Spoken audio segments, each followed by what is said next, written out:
Voilà. Donc nous avons, je pense, à faire très attention à tout ceci. Oui, je vous disais donc cette histoire de normes.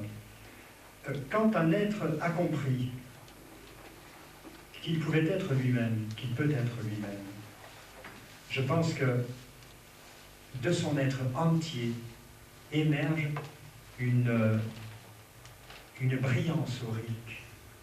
Il se sent devenu, il se sent accepté par quelque chose qui le dépasse complètement. Et tout d'un coup, un être renfrogné, je me souviens dernièrement, je joue assez à la vie, je suis Gémeaux, et dernièrement, je voyais dans une cafétéria un monsieur qui avait une triste mine, et je voyais cet être qui souffrait, et je me suis approché de lui, et il me répond d'une façon triste. Je dis, c'est dur ce que vous vivez, hein. Mais derrière tout ça, je dis, il y a quand même de l'espoir. Il dit non, il a commencé à me raconter sa vie. Après un quart d'heure, cet être était devenu un être de lumière. Parce que tout ce qui créait problème en lui, eh bien, je lui ai permis de l'accepter.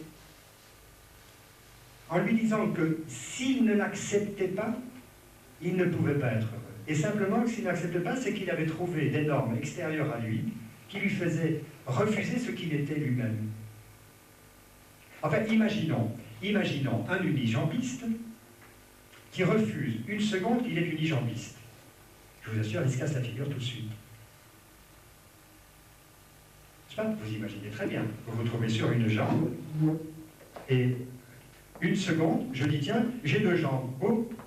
Eh bien, il en est de même pour nous. Nous sommes tous à côté, tous, en grande partie à côté, non pas d'une réalité médiatique extérieure, mais à côté de notre réalité.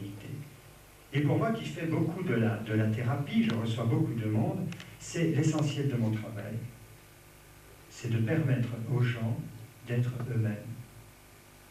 Alors, cette pensée astrologique, voilà, nous avions, au début que je faisais de l'astrologie, ce qui ne m'a jamais tellement intéressé, parce que si je suis Gémeaux, je suis aussi ascendant Poisson, et donc ce côté mystique, je n'ai pas commencé ma quête spirituelle par l'astrologie, mais je l'ai commencé par une certaine ascèse intérieure, une méditation. J'ai fait de ma vie une méditation, et j'ai essayé d'apporter le fruit de cette méditation aux gens, et je me rendais compte qu'il n'y avait personne. Alors je me suis dit, peut-être qu'avec l'astrologie, alors je me suis trouvé un jour dans un colloque comme ceci, où nous étions deux personnes à parler de spiritualité.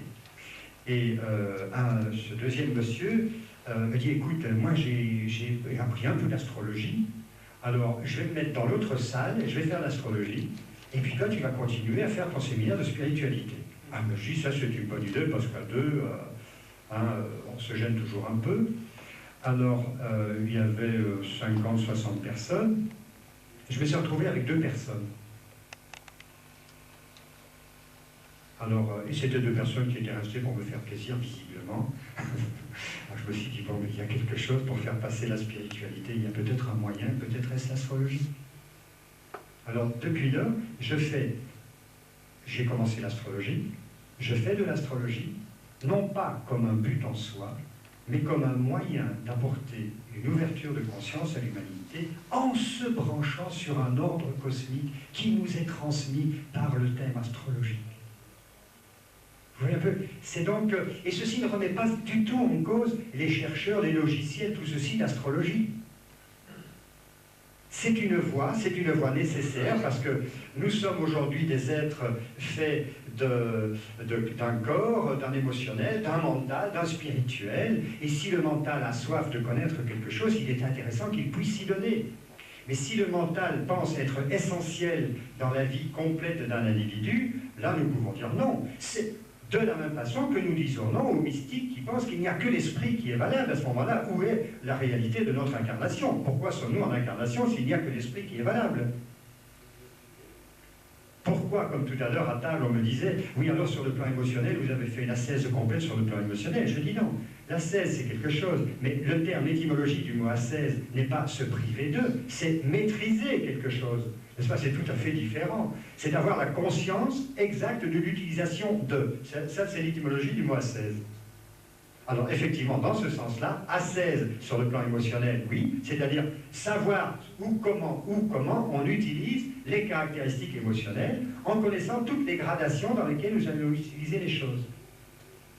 Et donc ce cheminement, et je reviens donc au début de mon message astrologique avec Max Sindel, lorsque les personnes commençaient les cours d'astrologie, et à l'époque, nous avions dans notre groupe plus de 1800 élèves en astrologie, je ne sais pas si vous voyez, ça fait du monde. Hein.